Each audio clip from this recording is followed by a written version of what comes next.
El día de hoy es el debate de la hipocresía política del Gobierno de Javier Lambán. Ustedes querían acatamiento, ustedes querían comparsas para engrandecer su foto.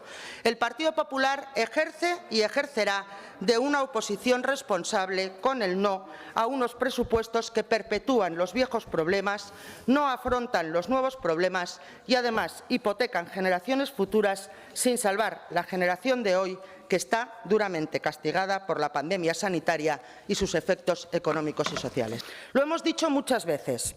En estos momentos es necesario recurrir al endeudamiento. Sí, claro que es necesario. Pero para apoyar a los comerciantes, a los hosteleros, a las pymes, a los autónomos, a las empresas que están sufriendo la pandemia, a las que el Gobierno de Aragón y el Gobierno de España han obligado a cerrar sus negocios sin compensar sus pérdidas. Es necesario endeudarse para apoyar a las personas y a las familias que lo están pasando.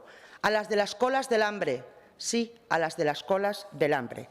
Es necesario endeudarse para apoyar al sector de la nieve, para apoyar a los aragoneses que lo están pasando mal, sí, para invertir en futuras generaciones también, para pagar gasto corriente y para pagar favores, a eso no. Quisimos hablar de bajar impuestos a las rentas más bajas. Su respuesta fue no. Quisimos hablar de acompasar los presupuestos a la estrategia. La respuesta fue no.